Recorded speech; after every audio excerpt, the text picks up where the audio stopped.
Hey guys, welcome back to Micho Makes. My name is Micho. I like to make stuff. Today I've got part number 73 of the Toyota Sprinter Trueno AE86 by DeAgostini. This is the 1/8 scale massive model that we're building together. Without further ado, let's just jump right into this one.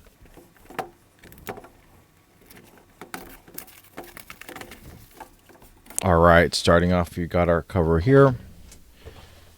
Got a box this time. Oh, looks like we got a little extra. Oh, okay, cool. Advertisement for NSX. Peek at that real quick. Oh yeah, same kind of model. Oh yeah, 1/8 scale. Look at that thing. NSX. One of my good buds said that his favorite car he's ever driven was an NSX. It just drove super well. Take a look at that. How many parts is this? I'm really curious. It looks like probably like same amount, 110 probably. When did this start?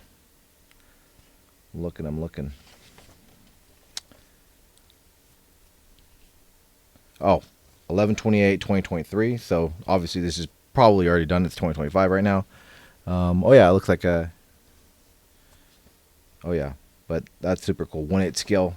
I wonder really. I'm really curious about the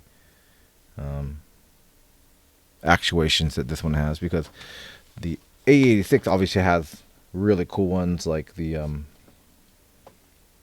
obviously the headlights, the sounds, the brake lights, all that stuff. The remote control, it looks like that has brake lights too as well that turn on.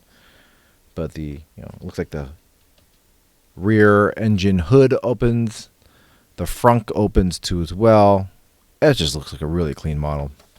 And honestly, going through this DeAgostini one being part number 73, and what we've seen so far, and the engine detail and everything, this is probably going to be a phenomenal model too as well. So, might not do the investment for this one, but this is still really cool. Check that one out if you're into NSXs. Okay, looks like we got another thing in here, a little notice. I guess back in when was this one produced? This issue is December 5th, 2023. So almost 2 years ago. But they actually did a little notice here of a price increase because of just global, I guess, import taxes, duties, stuff like that. Not tariffs, not yet for us in 2025, but definitely had a price increase of a little bit, it's like a 10% increase or something like that. So maybe $1, but it's good for them to let people know that this is happening. But got a notice for that. We got our parts here, and it looks like we have the other side of the interior back seats. We've got our magazine. Let's take a look at the magazine this time. So I did take a little peek at what was discussed in this magazine issue here. I'll go ahead and make sure it's in focus for you, and just in case you want to Google Translate those. But basically, they're looking at Nissan as a car company, and starting off with the Sunny here. This, I guess, is really kind of more geared towards, hey, here are our competitor vehicles at the time. It started out with the Sunny and kind of what they're trying to improve upon. It did change over to the Laurel in 1972 as well. They had kind of racing concepts too as well with the Sunny back there. And they had a really good styling if you look at those. Obviously 1970s styling with the fastback there. It's really cool. And then they had changed over to the, what was it called again? Bluebird, I believe. Yeah, the Bluebird right there. And I'll make sure this is in focus for you if you want to pause the video and take a peek at it. I'll start down there too, just in detail if you want to see that.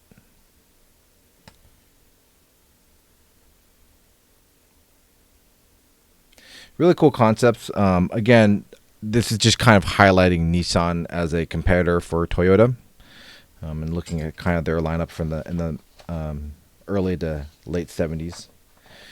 Going in this section, I'm more intrigued about was the kind of how the incarnation of the Toyota Land Cruiser, really, right? This is, and I would love, not necessarily this specific one, but I would love an old Land Cruiser like an FJ. This is the Toyota Jeep BJ, and they had to actually change the name because this is like the first generation. Because I guess back in I believe it was what year does it say? 1950s, 51, 55. I guess they had some issues with the name Jeep.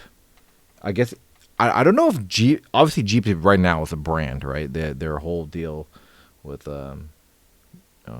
Chrysler, Daimler is Jeep as a brand, but the word Jeep might have been a type of platform, a type of vehicle, all-terrain kind of vehicle.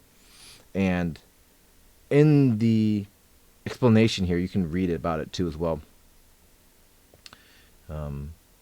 Mitsubishi, I believe it was, made a Jeep variant too as well, for kind of wartime use. And this kind of goes into Toyota's version of the Jeep, and they were called the Jeep BJ for a long time. Take a look at that and look at the next page here, kind of giving more information about how that kind of came about, and then how that evolved from the Jeep BJ to the Toyota Land Cruiser too as well. Because really second generation of this became the Land Cruiser. It got really popular, and they said 11 million units sold worldwide of the Land Cruiser line from Toyota since 2023. Really disappointing because the Land Cruisers that people get abroad, like the 80 series Land Cruiser, like the new ones, we can't get in America, and it's really disappointing because those, though they are stripped down, very basic, the price is just right. It's like 40,000 US dollars for one, but we can't get them. Have you seen the newer 2025 model Land Cruisers? And they look chunky. Obviously filled with amenities for people, but they are also very, non-utilitarian looking. Kind of disappointing, but for me personally, I would love to own one of these. Not in these ones specifically, but a Land Cruiser like an FJ line. Maybe do like an engine swap in it to make it really nice. I know that people would hate that because they like the diesel engines and stuff, but I think it'd be modernizing it a little bit and give it some appeal. Carburetors are finicky, so I'd like to kind of remove that. But I digress. I think these still are really cool, these older ones too. Anyway, that is the magazines here. And the part here, it looks like we're doing basically the exact same thing, but on the opposite side from the last issue too as well. And then we're going to be ending up with a completed back seat area today. So without any other delay, let's just jump right into this one.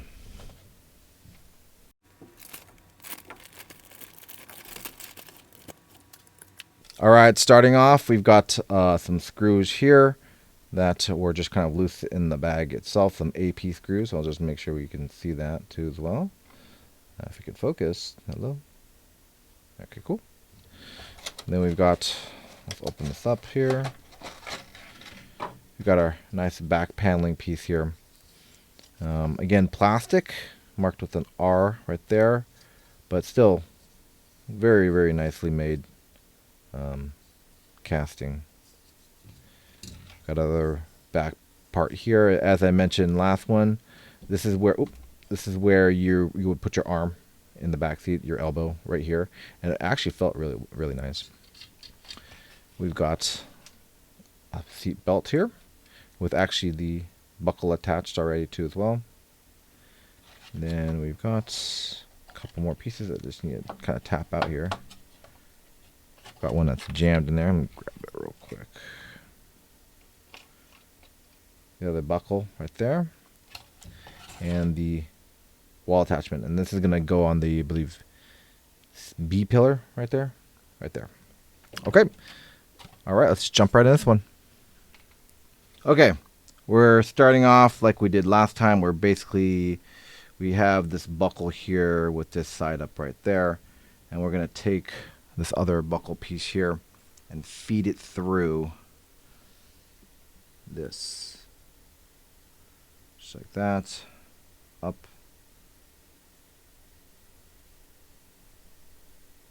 Down here.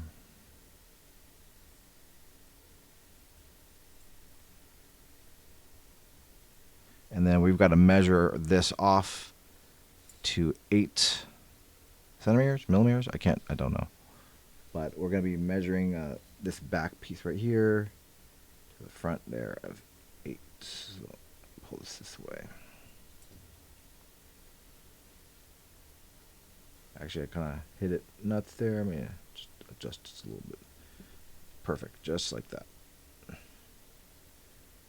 All right. Then we're going to put this part on here. And we're going to slide it in this direction.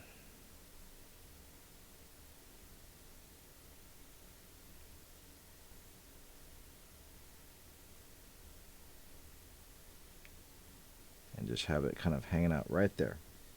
And we will be good with just like that. And we're going to take our back piece here.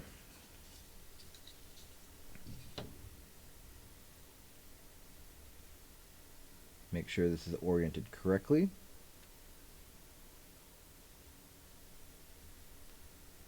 And we're going to feed it through here.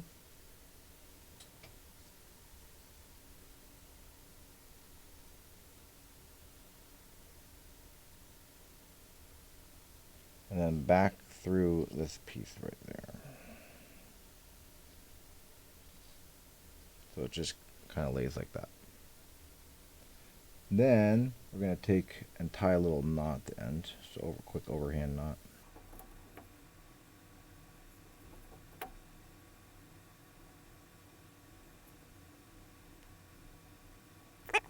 And then, as I had not done it correctly last time, we feed this through here so it actually pops out this way right there.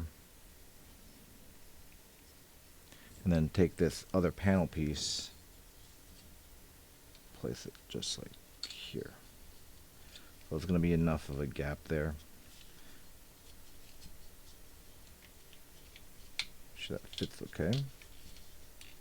Then we're going to have to pull this so that it kind of butts up against there and the seatbelt can't come out.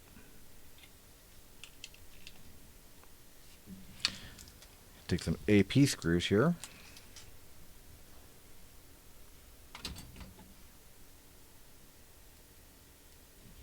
And screw this down.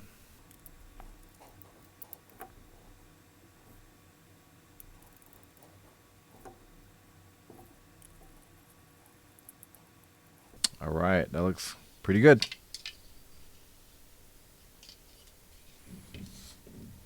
All right, next part.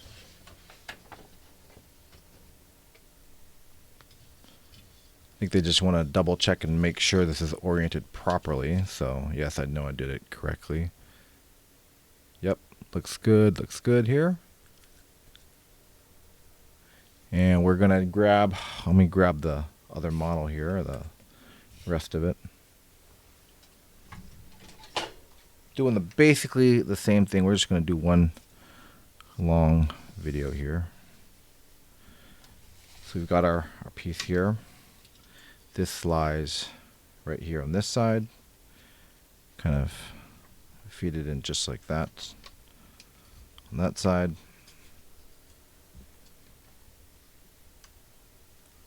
And takes a couple screws on the bottom.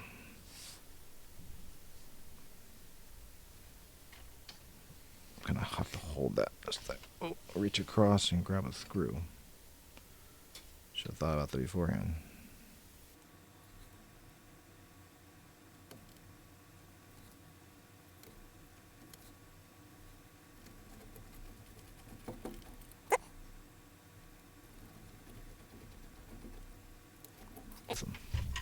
You know, actually, I just realized I didn't need to put this one in because with the racing bucket, you don't need this. Oh my gosh. Okay. Well, I'm going to remove this because actually I could probably even just pull this out here and maybe just untie the back and then pull this out. Yeah, I don't need this because this one has the racing bucket side. So let me pull this out here. Always with the mistakes, the misjudgments. I'm like, oh, I don't really need this. So I made it kind of a shitty knot, so that's good. Not tight at all. Let's untie this here. And I actually removed that seatbelt buckle too at the bottom because this is supposed to be buckled. So we can just remove this completely. It's untied. Pull that out completely. And completely unnecessary on this side. Anyway, tied in. There's nothing connecting there. Just double checking, make sure we're good. Looking on that side. We're good on this side. Yeah. Awesome. That is it for this part, getting that back panel piece in. Let's take a look at that back seat real quick. I'll zoom in. I think that looks really good. Pretty comfy back there, it looks like, too. The seat belts and then the armrest. You can get your arm in there. Yeah, that looks pretty nice. All right. Cool. That is part number 73 of the Toyota Sprinter Trueno AE86 by DeAgostini. I want to thank you guys again for joining me for this part.